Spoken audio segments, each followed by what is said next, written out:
বিষয় নবজাতকের বিভিন্ন সমস্যা ও প্রতিকার। নবজাতক বলতে আমরা কাদেরকে বুঝে থাকি? আমরা সবসময় চেষ্টা করি যে একটা নবজাতক 9 মাসে গর্ভে থাকাকালীন তার যে জিনিসগুলো করা উচিত তার মধ্যে সবচেয়ে বড় জিনিস হচ্ছে যে তাকে একজন গাইনোকোলজিস্টের সঙ্গে যোগাযোগ করে তার নবজাতক যে তার গর্ভে আছে সেটার অবস্থা কি জানার জন্য, যেটাকে আমরা বলি অ্যান্টিন্যাটাল চেক আপ। বিশ্ব স্বাস্থ্য সংস্থা বলেছে যে কোনো মাকে গর্ভবতী হলে 4 বার তাকে গাইনোকোলজিস্ট বা অবস্টেট্রিশিয়ানকে দেখাতে হবে। এরপরে যারা অসুস্থ আছে, যাদের সমস্যা আছে, সেটা গাইনোকোলজিস্টরা বা অবস্টেট্রিশিয়ানরা ঠিক করবে তাকে কতবার দেখা উচিত।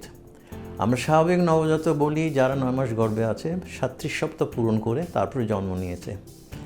ম্যাক্সিমাম বাচ্চারা এখনও বাংলাদেশে বাসায় জন্ম নিচ্ছে, আর বাকি যারা হাসপাতালে আছে ওনাদের দেখাশোনা করছে শিক্ষিত ডাক্তাররা, যারা গাইনোকোলজিস্ট অবস্টেট্রিশিয়ান আছে। তো আমি যদি বলি যে মারা বাচ্চা বাসায় হচ্ছে বা যেখানে ডাক্তার নেয় ধাত্রী দ্বারা বাচ্চা জন্ম হচ্ছে, সেখানে কয়েকটা জিনিস আমাদের জানা উচিত।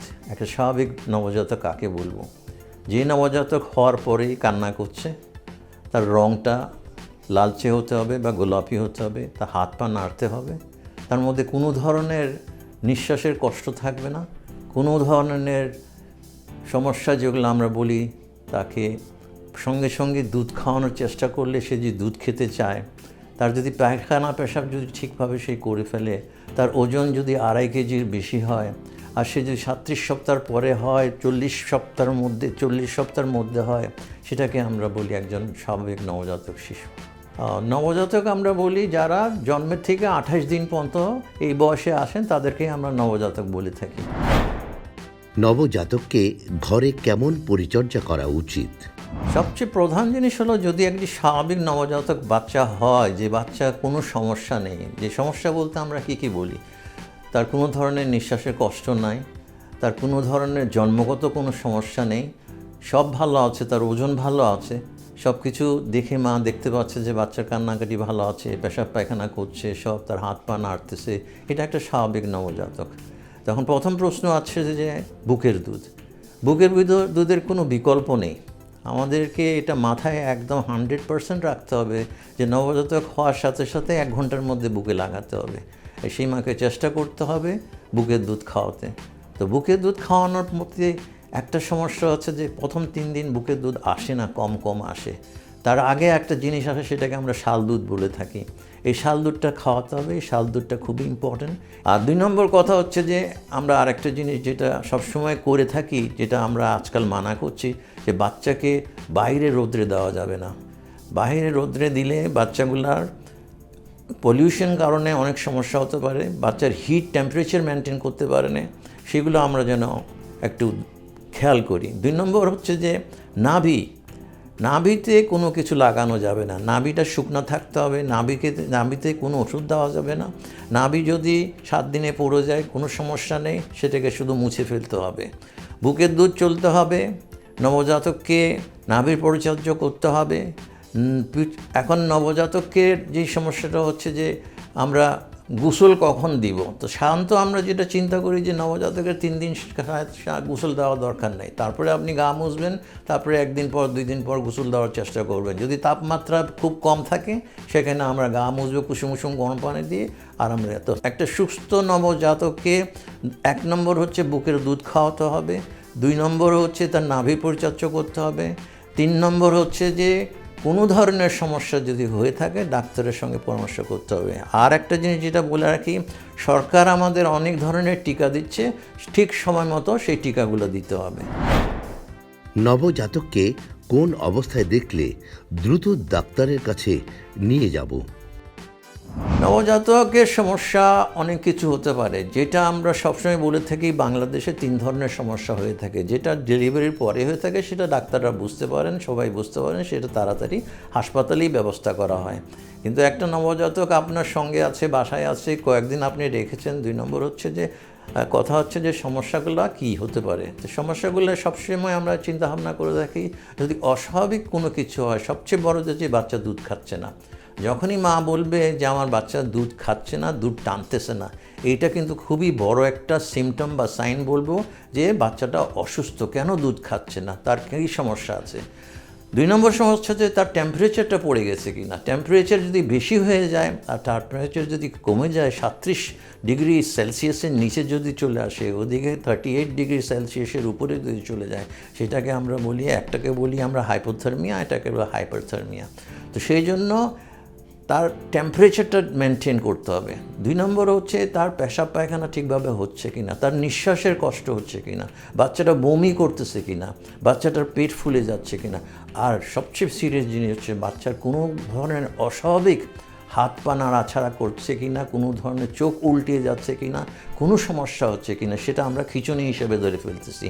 তো এগুলো যদি সমস্যা হয়, দুধ খাচ্ছে না, বাচ্চা তেনিয়ে যাচ্ছে, বাচ্চা নিঃশ্বাস নিতে পারছে না, বাচ্চা ভালোভাবে কান্নাকাটি করছে না, এগুলো কিন্তু সিরিয়াস সাইন। সঙ্গে সঙ্গে বাচ্চাকে নিয়ে আসতে হবে, ডাক্তারের সঙ্গে দেখা করতে হবে। বর্তমানে অনেক শিশু অপরিপক্বভাবে জন্মগ্রহণ করে, এর কারণ কি এবং এ ধরনের শিশুর কি কি সমস্যা হতে পারে? আমরা সাউথ এশিয়ার মধ্যে এখন নবজাত শিশু 37 সপ্তাহের আগে হয়ে যাচ্ছে, যেটাকে আমরা বলি প্রিটার্ম বেবি বলে থাকি। তারা 37 সপ্তাহের আগে কিছু হচ্ছে যে অনেক আগে হয়ে যাচ্ছে, 28 সপ্তাহ হচ্ছে, 29 সপ্তাহে হচ্ছে, 30 সপ্তাহে হচ্ছে। তো যত কম সময় নিয়ে আসতেছে মায়ের গর্ভের থেকে, তত সমস্যা বেশি হচ্ছে। এইটার কারণ অনেকগুলাই আছে, যেগুলো আমরা 100% বলতে পারবো না যে এই কারণে হচ্ছে। তো একটা যেটা বাংলাদেশের সমস্যা হচ্ছে যে বাংলাদেশের একটি আইন করা আছে, সেই আইনটা হলো যে 18 বছরের নিচে একটা মেয়েকে বিয়ে দেওয়া উচিত না। কম বয়সের মেয়েদেরকে বিয়ে দিলে এই সমস্যাটা হতে পারে। 2 নম্বর হচ্ছে যদি পুষ্টিহীনতায় ভুগে মা, সেখানেও কিন্তু এই বাচ্চাগুলো হওয়ার কথা আছে। তারপরে যে হচ্ছে যে তার যদি আগে যদি কোনো এরকম প্রিম্যাচিওর বাচ্চা হয়ে থাকে, তার হওয়ার চান্সেস বেশি থাকে। তার ফ্যামিলিতে যদি মায়ের হয়ে থাকে, তার খালার হয়ে থাকে, তার বোনের হয়ে থাকে, তাহলেও হওয়ার কারণ বেশি আছে। আর যেটা সবচেয়ে বড় সমস্যা হচ্ছে যে কোনো ধরনের মায়ের ইনফেকশন আছে কি না। এখানে ইনফেকশন বলতে আমরা অনেক ধরনের ইনফেকশনের কথা বলি। ইনফেকশন থাকলে এটা হতে পারে। মায়ের কোনো ডায়াবেটিস আছে কি না, গর্ভবতী অবস্থায় যদি ডায়াবেটিস হয়ে থাকে, হাই ব্লাড প্রেশার হয়ে থাকে, এসব কারণেও হতে পারে। তো অনেক কারণ আছে, সব কারণ মিলিয়ে আমরা দেখতেছি বাংলাদেশের 37 সপ্তাহের আগেই বাচ্চারা জন্মগ্রহণ করছে, আর এগুলোর সমস্যা অনেক অনেক বেশি। নবজাতকের মায়েদের জন্য পরামর্শ। মাদেরকে মানসিকভাবে প্রস্তুত থাকতে হবে। যখনই এক মা চিন্তা করবে আমি একটা শিশু গর্ভবতী অবস্থায় আমার কাছে থাকবে, আমি একা না, তাহলে আমি 2 জন হয়ে যাচ্ছি। তো আমাকে কিছু স্বাভাবিক জীবন থেকে কিছু স্পেশাল কিছু জিনিস করতে হবে। 1 নম্বর হচ্ছে যে আমার পুষ্টি ঠিক রাখতে হবে, আমার কোনো ইনফেকশন হতে হবে না, আমার যেগুলো ইনফেকশনের কারণে যেগুলো সমস্যা হয় সেই ভ্যাকসিনেশনগুলো অবশ্যই নিতে হবে। যেমন টিটানাস ভ্যাকসিন আছে, হেপাটাইটিস বি ভ্যাকসিন আছে, এগুলো দেখতে হবে ডাক্তারের সঙ্গে পরামর্শ করে আমার কোনো ডায়াবেটিস আছে কি না, আমার কোনো হাইপারটেনশন আছে কি না। তারপরে দেখতে হবে কি আমার বাচ্চাটা যখন গর্ভে আছে কোনো সমস্যা যদি হয়ে থাকে, যেমন বাচ্চা এক সময় এসে দেখা যাচ্ছে বাচ্চা নড়াচড়া করছে পেটের মধ্যে, অস্বাভাবিক নড়াচড়া করলেও সেটা একটা সমস্যা, আর নড়াচড়া না করলেও একটা সমস্যা। আরেকটা হচ্ছে যে কোনো সময় যদি পানি ভেঙে যায়, সেটা তাড়াতাড়ি মাকে ডাক্তারের সঙ্গে দেখা করতে হবে, গাইনোকোলজিস্ট, অবস্টেট্রিশিয়ান। তো মায়ের করণীয় অনেক আছে, যেগুলো হচ্ছে কোনো রোগমুক্ত থাকতে হবে, পুষ্টি ঠিক থাকতে হবে, রেস্ট নিতে হবে, আর গাইনোকোলজিস্ট বা অবস্টেট্রিশিয়ানের সঙ্গে যোগাযোগ মেনটেন করতে হবে।